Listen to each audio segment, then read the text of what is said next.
lugar que você pensa quando a gente se refere à oficina de cerâmica de Francisco Brenan. Eu não tiro sua razão, não. Não há nada mais vistoso aqui do que este pátio. Mas acredite, há muito mais a se ver e a se saber quando a gente fala sobre Brenan. Vamos nessa?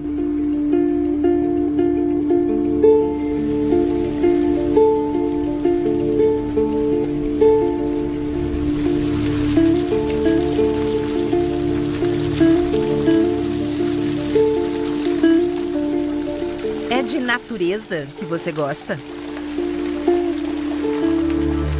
De arte? De história? Está tudo aqui. Hoje, este lugar, que adjetivo usar? Mágico? Místico? Deslumbrante? Enigmático? Enfim, este é o mundo que saiu da cabeça de Francisco Brenan.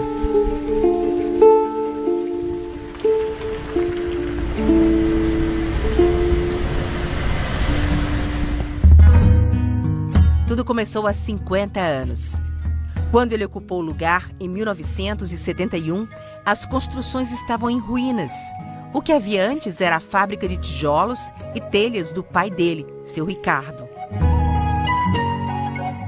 Ela é ocupada em 1971 pelo artista como seu ateliê, como seu espaço de prática artística, de produção, de pesquisa. E assim permanece por quase 50 anos. E nas últimas décadas, aquele espaço que era um espaço privado, um espaço de uma prática de um artista, passou a receber também a visitação pública. E aquele espaço, então, a oficina, que era um espaço voltado à produção de um artista, também acaba se tornando um museu, acaba assumindo também um caráter público. Em resumo, a história é essa aí, mas há muito dentro dela para se conhecer. Então vamos lá? Conhecê-la por intermédio de seu Elcir, por exemplo. Ele passou a maior parte da vida neste lugar. Tinha concluído o curso de desenho. Quando eu saí, é claro que eu queria trabalhar, né? Então, um amigo meu lá disse, eu vou falar com o diretor da escola técnica, né? Aí ele falou, e ele disse, olha, tem essa cartinha que você leva para apresentar lá lá na fábrica de porcelana lá. Aí eu vim, né? 60 anos atrás, ele tornou-se funcionário daqui. E o senhor foi recebido por quem? Olha, eu tenho a impressão que foi o seu Cornélio. Que era o irmão do Francisco. Que irmão? Ele foi lá, conversou comigo, eu entrei lá no escritório dele, conversou comigo. Aí, você quer trabalhar? Eu disse, quero. Então vamos fazer o seguinte, vamos lá no salão, na decoração. Aí foi quando eu entrei lá. Aí quando eu vi aquela porta larga se abrir, quando eu vi aquele mistão de operários trabalhando, entre mulheres, homens, velhos, tudo trabalhando, porcelana, aquilo ali, tudo ali naquilo ali era porcelana. Depois também fabricava azulejo, instalava azulejo. Ele começou fazendo desenhos. Aí depois o senhor Francisco mandou uns potes para pintar mãos. Aí depois de 3 anos,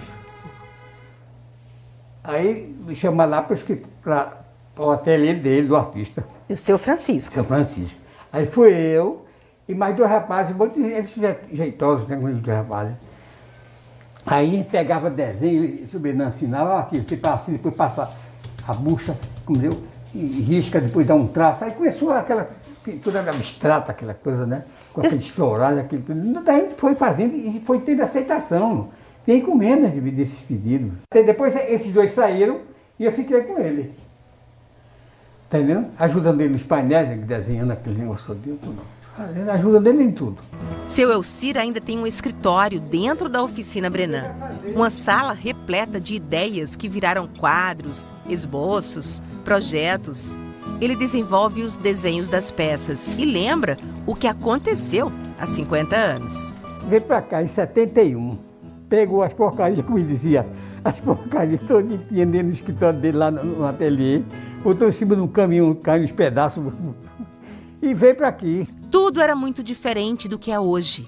Aí, o escritório da gente era um tijolo, Monte Tijolo, o dele também, tudo era barro. Agora, o interessante do seu Francisco é que ele nunca derrubou nada, tirou partido dos espaços, dos volumes que existiam aqui.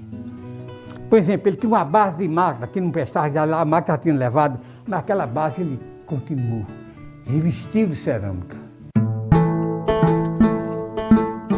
E assim foi. Francisco adaptou muito, criou mais ainda, inventou do nada um reino onde todo ser seria bem-vindo. Claro, não trabalhou sozinho. Quando ele chega aqui, que isso era ruínas, foi uma coletividade de pessoas que ajudou ele ao longo ali dos primeiros anos a fazer todo um trabalho de limpeza e de organização desse espaço. E ele liderou muito genuinamente, né, uma equipe de pessoas muito fiéis ali ao trabalho dele. Essas pessoas da vizinhança, filhos de ex-funcionários, novos funcionários, gente que vem de longe até, segue fazendo arte, artesanato, peças utilitárias que Francisco ensinou a fazer. Enquanto elas lidavam com isso, ele seguia livre, fazendo as criaturas que fascinaram e fascinam gente pelo mundo afora. A Oficina Brenan é uma enorme e eterna exposição aberta de peças incríveis. São mais de 3.000. Estão na capela. Cerâmica, cerâmica e mais cerâmica.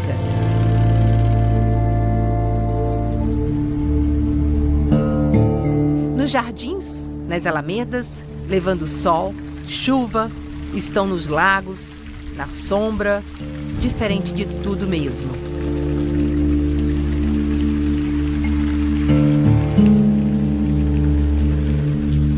Espaço cultural muito famoso, né, e muito conhecido pela sua originalidade, e acho que a cultura pernambucana como um todo encanta muito, né. Eu gosto muito de conhecer mais a fundo, principalmente esses lugares, né, que trazem essências culturais assim mais específicas. Então já tinha vontade de conhecer e agora tive a oportunidade de vir. Quanto mais se anda, mais e mais se descobre. Eu acho que é muito original, assim, é muito diferente de tudo que eu já tinha visto. Então eu tô muito encantada, porque enfim, acho que é muito diferente. Acho que é a palavra que mais me vem à mente, assim, porque as peças, o estilo, até o lugar mesmo, né, a energia que tem, assim, né, é tudo bem específico, assim. Então eu tô achando muito impressionante.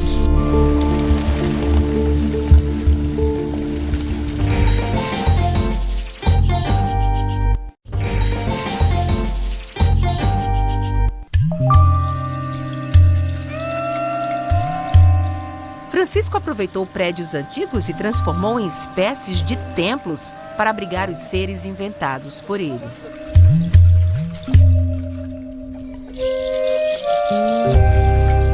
Difícil dizer quantas obras Francisco Brenan produziu durante a vida. Quantas ele criou quando já ocupava esse espaço aqui da oficina, ou seja, nos últimos 50 anos. Com tantas opções, como escolher as que fazem um desenho exato da imaginação dele nesses últimos tempos? Esse foi um desafio e tanto para os organizadores da primeira grande exposição aqui desde que ele morreu há 2 anos. Ela foi montada no prédio batizado de Acadêmia, um local que Francisco Brenan criou em 2003 para expor obras delicadas como pinturas e desenhos. O nome é Devolver à Terra a Pedra que Era, uma referência a um verso de O Ceramista, poema de João Cabral de Melo Neto, em homenagem a Brenan. É uma espécie de tentativa de sintetizar o que aconteceu aqui nos últimos 50 anos.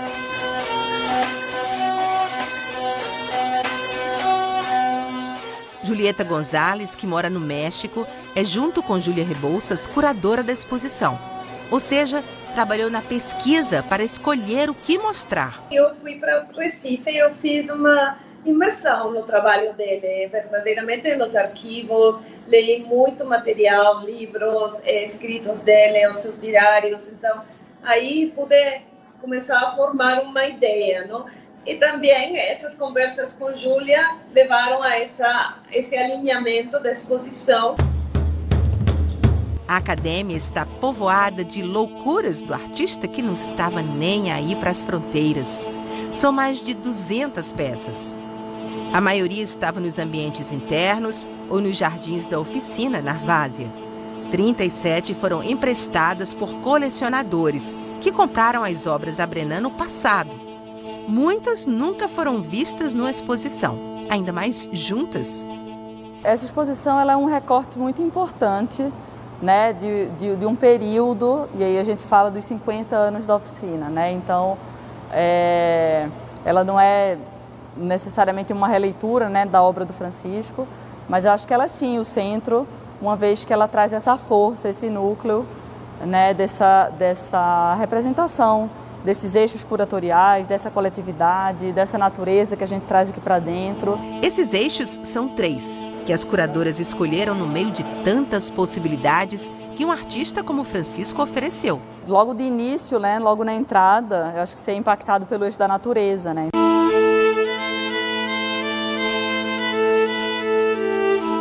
A oficina ela está numa área de proteção ambiental, né? Ela é margeada pelo rio Capibaribe, então ela tem uma presença muito marcante da natureza no seu entorno, né? E essa natureza também marca muito o pensamento do artista. Nós temos, por exemplo, a série Amazônica, que é uma série de trabalhos que nunca havia sido mostrada em Recife, produzida entre 69 e 71, em que o Francisco forja na sua imaginação o que seria uma identidade amazônica, né? Então ele produz flores, faunas, frutos, né, em telas de grandes dimensões que estão sendo exibidas. São 13 quadros nas paredes e somente um pertence ao acervo da oficina.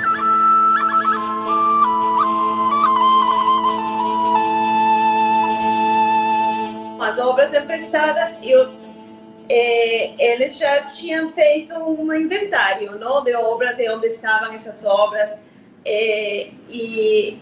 Então eu fiz a escolha, depois aí pedimos empréstimo esses trabalhos.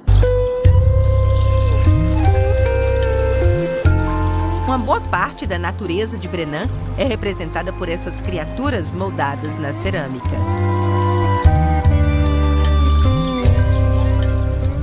Uma procissão de bichos, ovo, frutos, seres que a nossa mente não consegue identificar de imediato. As organizadoras também decidiram valorizar o que chamaram de territórios. Nesses nichos aqui você vê também um outro eixo, que é o eixo do território, quando a gente fala do espaço físico, quando a gente fala dessa coletividade dos artesãos, do bairro da Várzea, dessa oficina que ele chega aqui, né, desse espaço que ele chega lá em ruínas e o que ele representava para esse bairro, para esse lugar. Essa relação de Brenan com o território está representada nas laterais da academia. Essa exposição, eu acho que ela tem uma relevância histórica, né? Uma relevância de fazer um percurso da trajetória artística do Brenan, da trajetória artística singular e pessoal dele como artista, como pintor, como escultor, como escritor, como figura pública, e também da trajetória dele junto com a coletividade dos oleiros e dos artesãos que trabalham aqui, e que toda, né, a cerâmica e todos esses espaços aqui são necessários, né? É uma obra também coletiva, né, e feita a muitas mãos. Nesta área, a trajetória dele está contada em fotos. Esta de 1964 mostra Francisco Brenan como chefe da Casa Civil do governo Miguel Arraes. Outros elementos mostram como ele se relacionava com a comunidade na Várzea, pessoas que trabalhavam na oficina. Há documentos que ele guardava. O Brenan fez uma documentação pessoal e autobiográfica muito grande, que foram os diários dele, né, que foram publicados em 2016. Ele também se documentava, se autodocumentava. Aqui na exposição a gente tem muitos recortes de jornais, de revista, de matérias que saíram sobre exposições, sobre trabalhos. Todo esse momento de figura pública, né, esse momento que ele assume como chefe da Casa Civil, do governo do Miguel Arraes, e esse momento que ele faz a parceria também com Ariano, que era seu amigo de infância, né, e desenha os figurinos da série do Alto da Compadecida, desenhos também para a cartilha de alfabetização do Paulo Freire.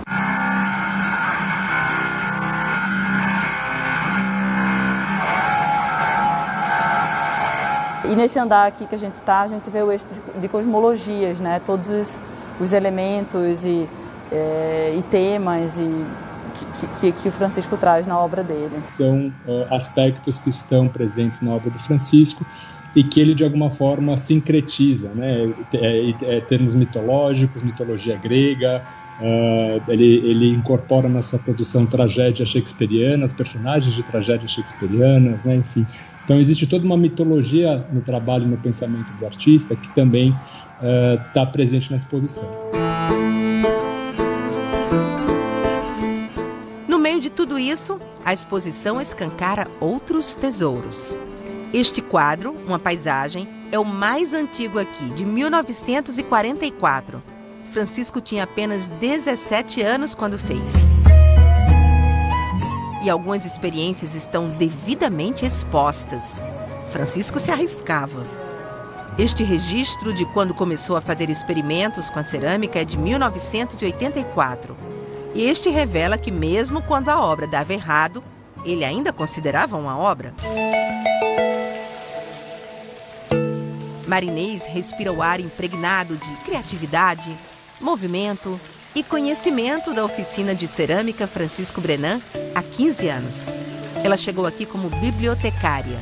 Ela hoje coordena todo o acervo, que inclui, claro, as esculturas, os quadros, painéis, murais. É um acervo documental e artístico, um universo por onde Marinês transita com o maior prazer. Eu me sinto muito bem de estar cuidando disso, né? Desse legado que ele deixou para a gente, para a comunidade, para a oficina, de peças tão primorosas, de obras que ele construiu e se dedicou a fazer a vida toda. Nada desse acervo exposto na oficina está à venda. Decisão tomada por Francisco, de quem ela guarda muitas lembranças. Eu sinto falta da presença da voz dele pelo telefone, sabe? Os recadinhos que ele mandava assim, mandava um quadro para eu catalogar e já mandava o título do quadro escrito à mão. O veterano Elcir também tem as próprias recordações. E eu ficava impressionado, era a cultura dele. Eu acho que não existe gente mais conhecedor de arte do que ele. Para mim, não existe. Está entendendo? Era uma pessoa muito bem de trabalhar, muito inteligente. A gente aprendeu muita coisa com ele. E todos seguem aprendendo com esse legado, que qualquer pessoa pode acessar. Em 2019, 2 meses antes do Francisco falecer, ele então consolida essa ideia de que aquele espaço seja um espaço público, um equipamento cultural da cidade do Recife. Então ele reconhece essa vocação pública a partir desse desejo de que aquele espaço, na sua constituição completa, na sua integralidade, fosse preservado.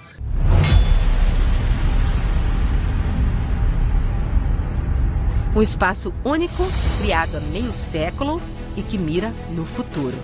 Visitar a exposição é uma experiência única, que pode ser vivida até outubro, quando a mostra deverá terminar.